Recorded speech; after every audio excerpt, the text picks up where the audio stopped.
afternoon. Welcome to the news at 3. My name is Helen Eric Jeminiwa. Do you love and care about River State and our peace? If yes, let's build and take her to greater heights. For this is a task you and I must accomplish. Now, the news in full. River State Sole Administrator, retired Vice Admiral Ibokete Ekweibas has charged the newly appointed members of boards and commissions to discharge their duties with the highest standards of discipline, competence, integrity, and unwavering devotion. Vice Admiral Ibas gave the charge when he inaugurated chairman and members of the reconstituted River State Independent Electoral Commission, RSEC, River State Civil Service Commission, River State Local Government Service Commission, and the River State Primary Health Care Management Board at Government House in Port Harcourt. Tamuna Barabi will complete the story.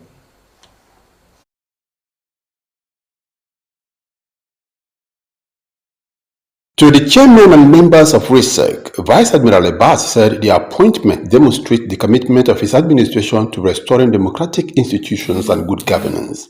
He urged them to conduct free, fair, and credible local government elections with greater participation of voters in the process. Your selection is the result of a thorough and rigorous process that considered your competence, integrity, and dedication to democratic ideals.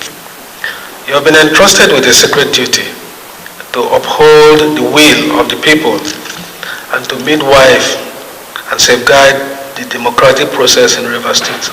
To members of the River State Civil Service Commission, Vice Admiral Abbas charged them to enforce the culture of discipline, pursue quality training, recruitment, promotion and welfare of the workforce with the ideals of merit, fairness, transparency, and equity. The civil service is the backbone of public administration, the machinery through which policies are translated into programs and actions that impact lives. This commission plays a strategic role in discipline, training, recruiting, promoting, and the general welfare of the workforce that drives all sectors of government. Must, therefore, carry out these responsibilities with the ideals of merit, fairness, transparency, and equity. Vice Admiral Abbas enjoined those appointed as members of the River State Local Government Service Commission to effectively regulate the affairs of local government workers, ensure merit-based recruitment, training, promotion, and discipline within the system. To the members of the River State Primary Health Care Management, Vice Admiral Abbas urged them to restore age-old referral system as they coordinate, regulate, and revitalize the primary health care across the 22 local government areas of the state. Tamuna Barabi Iblubo, Rstv News.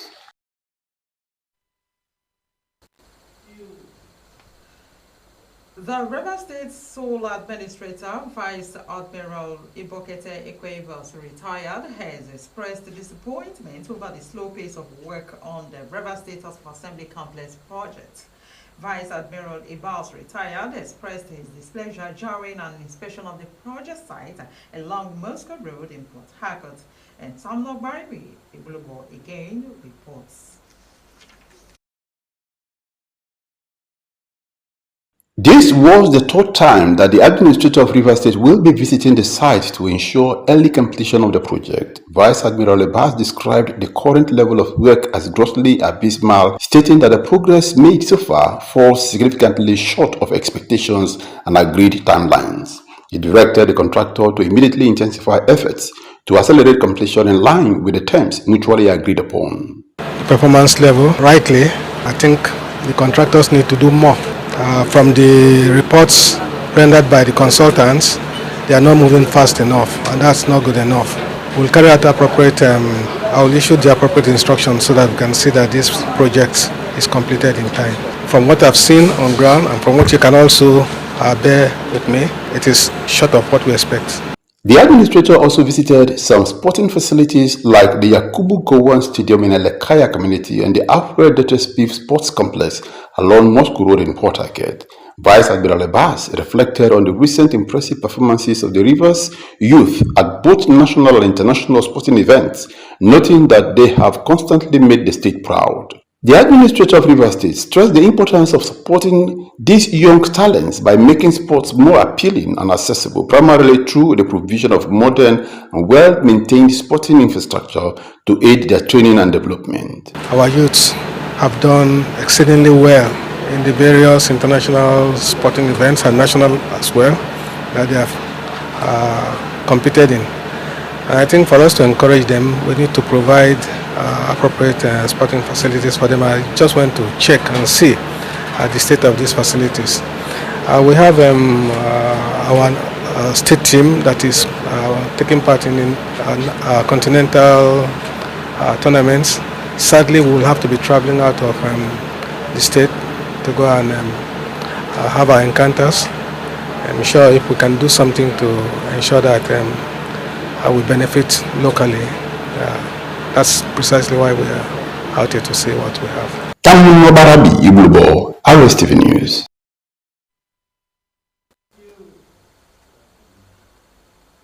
Again, the sole administrator of Rivers State, Vice Admiral Ibokete Ikwe-Ibas, retired, has harped on the importance of innovation-driven strategies, strategic partnerships, and firm policy implementation capable of fully harnessing the vast potentials of the blue economy. Vice Admiral Ibas made the call when he received the participants of Study Group 7 of the Executive Course 47 of the National Institute for Policy and Strategic Studies on a courtesy visit to the Government House in Port Harcourt. Tamuno Baraibi Bulubo takes it from here.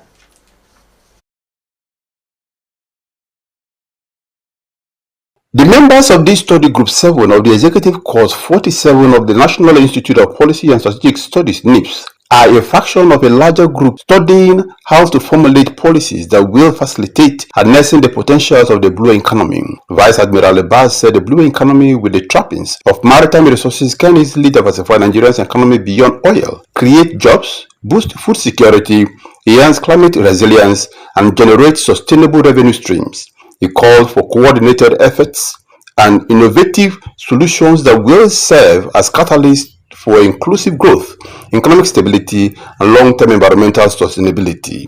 The blue economy, when properly harnessed, offers Nigeria the opportunity to diversify beyond oil, create millions of jobs, improve food security, enhance climate resilience, and unlock sustainable revenue streams. This bold and visionary decision demonstrates Nigeria's long overdue acknowledgement of the immense potentials embedded within our oceans, rivers, and coastal spaces, not just as transit zones for oil and cargo, but as ecosystems rich in economic, social, and environmental values. Vice Admiral Ibas urged sub-national government, especially coastal states, to domesticate the national framework and develop tailored economic strategies that will reflect their comparative advantages and developmental realities. Rivers State is strategically poised to drive Nigeria's blue economy agenda. The figures speak for themselves. The state accounts for nearly 30% of Nigeria's total coastline, which stretches approximately 853 kilometers. We are responsible for over 40% of Nigeria's crude oil and natural gas output and contribute more than 33% of the country's GDP and foreign exchange earnings. Therefore, as we deepen the discourse on the blue economy, we must confront key challenges: pollution, coastal erosion, artisanal oil refining, unregulated fishing, inadequate port infrastructure, and maritime insecurity. These are not abstract policy matters, but they are live realities in our communities. Leader of the delegation, Vice Admiral A.A. Mustafa, explained that the visit is propelled by the Strategic Institutional Tour mandate on the 2025 theme, Blue Economy and Sustainable Development in Nigeria, Issues, Challenges, and Opportunities.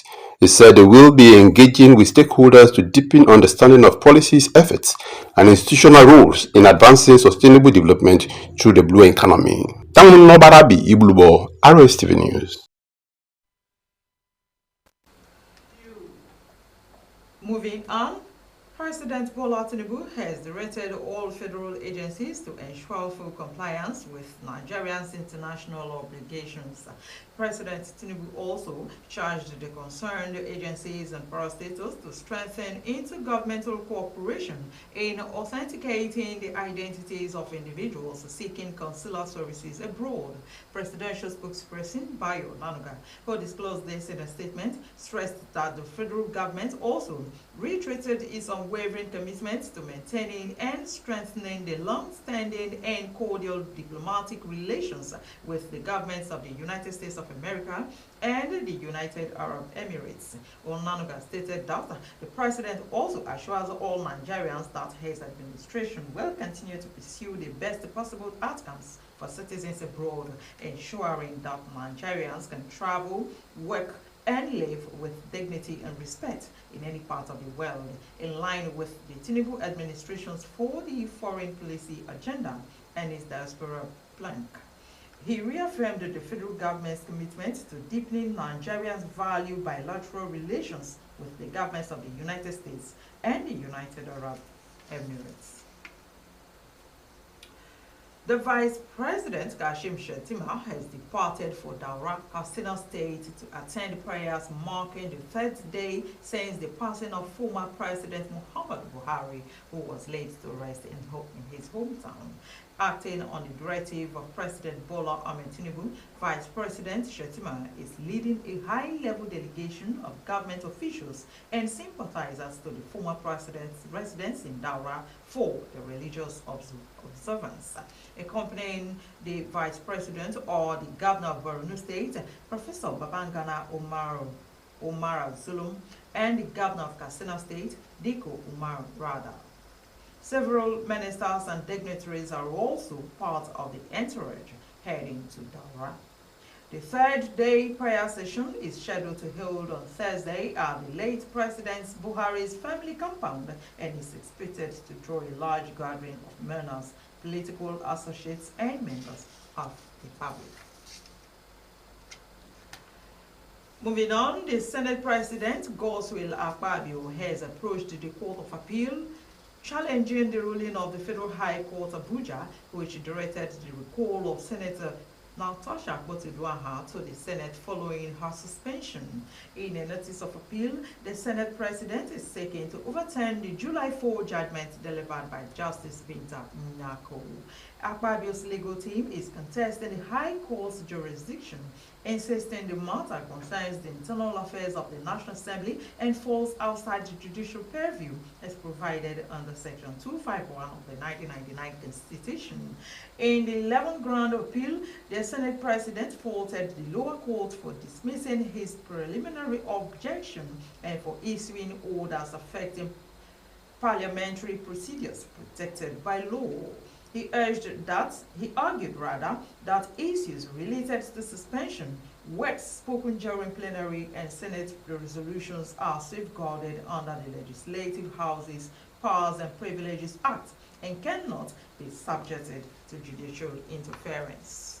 The Senate President further claimed that the suit was premature and did not exhaust the internal dispute resolution channels of the Senate, particularly the Committee on Ethics, Privileges, and Public Petition, as prescribed in the Senate Standing Orders 2023 as amended. He added that the judge erred by making recommendations for her recall without giving both sides an opportunity to address the issue.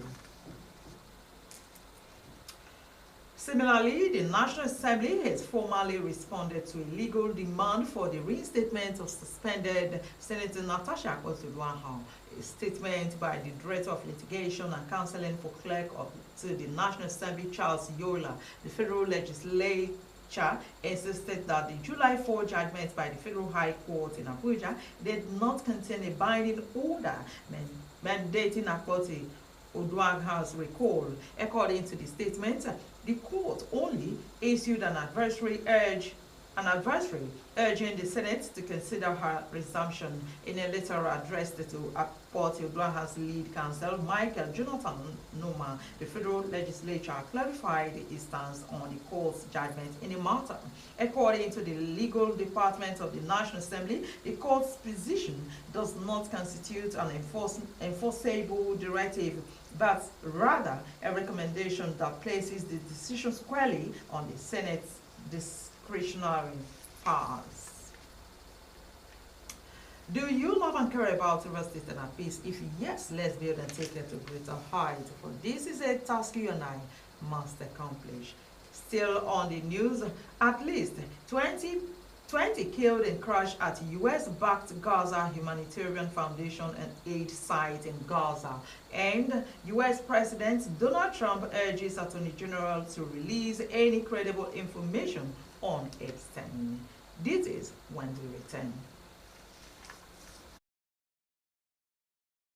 This is Rstv World News. We bring you world-class news, accurate, first-hand, entertaining, balanced analysis. Rstv, Channel 22 Port Harcourt. This is Rstv World News. We bring you world-class news, accurate, first-hand, entertaining, balanced analysis. Rstv, Channel 22 Port Harcourt.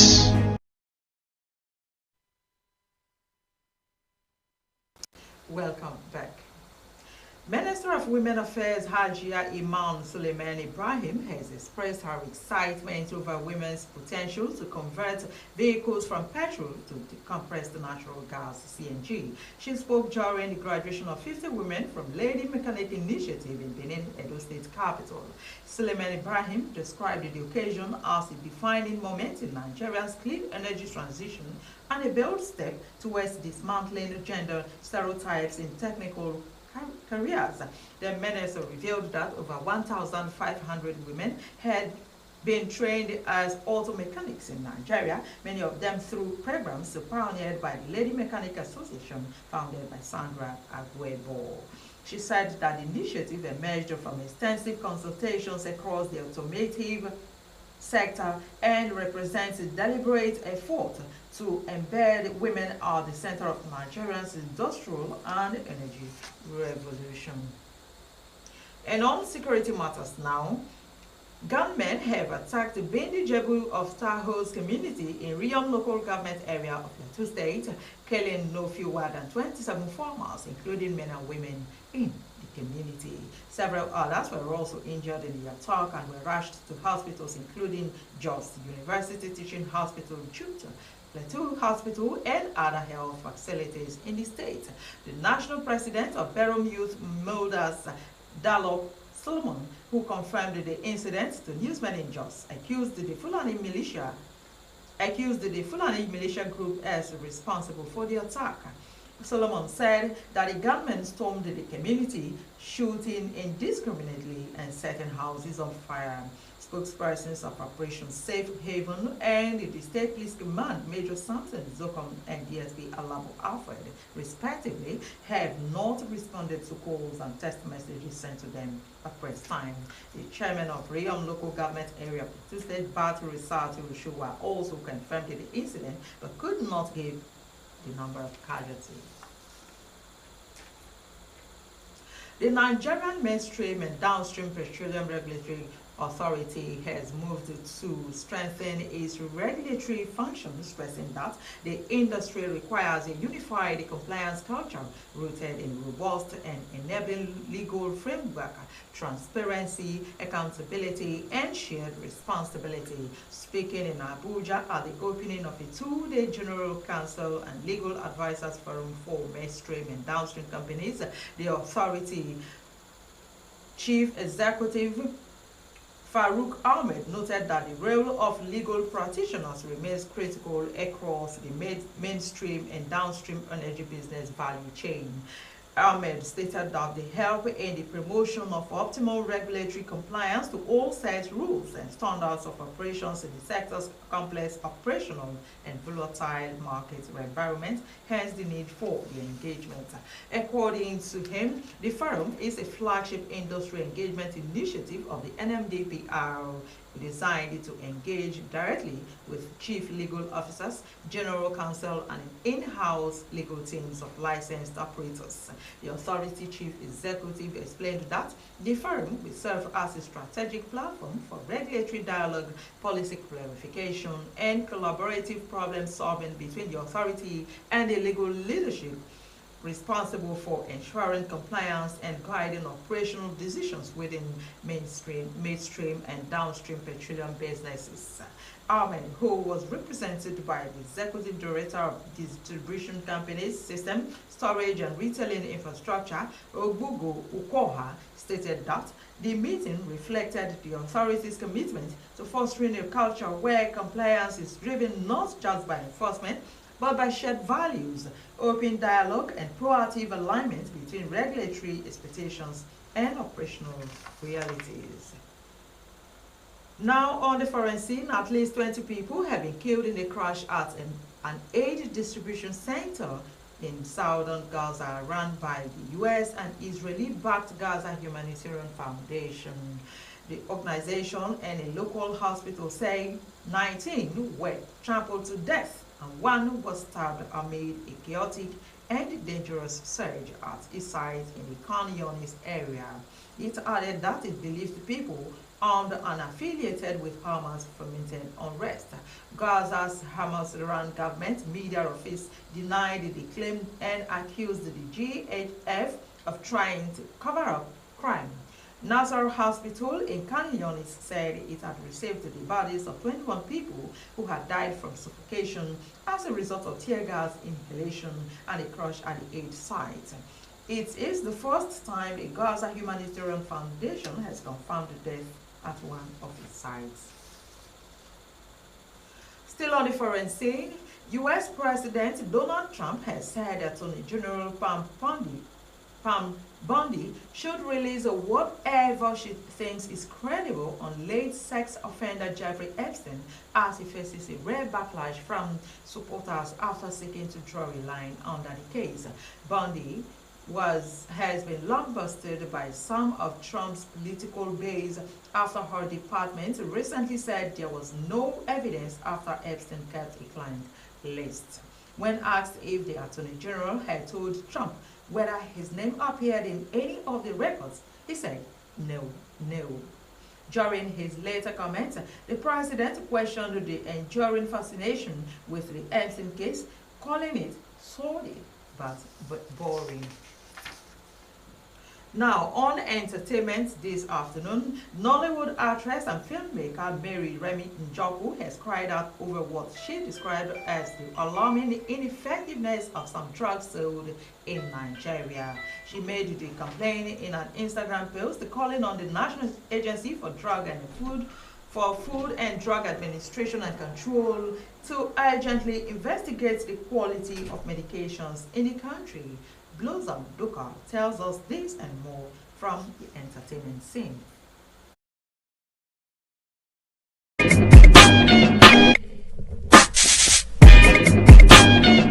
Njoku narrated how she suffered food poisoning on the movie set and bought Imodium, a common medication for diarrhea from what she called one of the biggest pharmacy chains in Nigeria. According to her, the medicine failed to work after 3 days of consistent use. She added that her husband returned from a trip abroad with the same drug and gave her just one tablet from the foreign batch and it worked within 5 minutes. Expressing concern, the Rock Studios boss questioned the safety of locally sold medicines. She ended her post with a direct appeal to NAFDAC, saying NAFDAC help. The drug agency had not responded to the post. Afrobeat musician and activist Seun Kuti has dismissed suggestions that the recent death of former Nigerian President Muhammadu Buhari is an act of karmic justice, questioning how dying of old age can be considered a punishment for the alleged wrongdoings committed during his time in power. In his recent live session, Kuti challenged those celebrating Buhari's passing, arguing that the former president died peacefully and fulfilled, despite the pain he allegedly inflicted on many Nigerians, including the Kuti family. Seun Kuti now joins the list of celebrities who have reacted to the news of the passing of the late former president.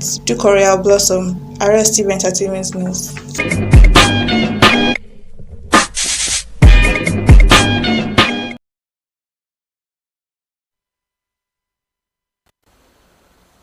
Any sports Copper Queens of Zambia midfielder Rachel Nchala has stated why she and her teammates have confidence of beating the Super Falcons of Nigeria.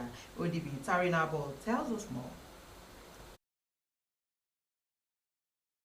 The Super Falcons will take on Zambia in the quarter-finals of the Women's African Cup of Nations WAFCON on Friday. The two teams clashed in the WAFCON in the third-place playoff in 2022 edition, which Zambia won 1-0. Looking ahead of the last 8 encounter, Nachala said the win against the Super Falcons 3 years ago is what is giving them confidence for Friday's match. Super Eagles of Nigerian striker Taiwo Awoniyi has officially returned to full training at Nottingham Forest after recovering from a season-ending injury of the 2024-2025 English Premier League season. The Nigeria international missed the Tricky Trees' last 2 league games of the 2024-2025 season due to a severe abdominal injury sustained during Forest match against Leicester City. The incident occurred when he collided with a goalpost while attempting to score from a cross. Despite initially continuing to play after receiving medical attention, Awoniyi's condition worsened, leading to a urgent surgery for a ruptured intestine and being placed in an induced coma. Awoniyi was in attendance during Forest's last game of the campaign against Chelsea at the City Ground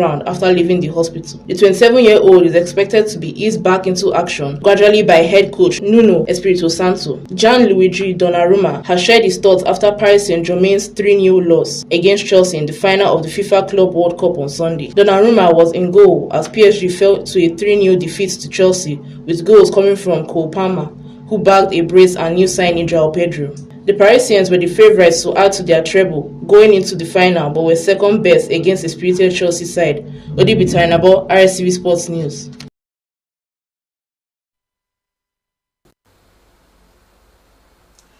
Do you love and care about Rivers State and her peace? If yes, let's be it and take her to greater height. For this is a task you and I must accomplish. Well, that report from Tarinabo ODB completes till 3 p.m. Bulletin. Many thanks for being part of it. Good afternoon. My name is Helen Eric Geminiwa. Rstv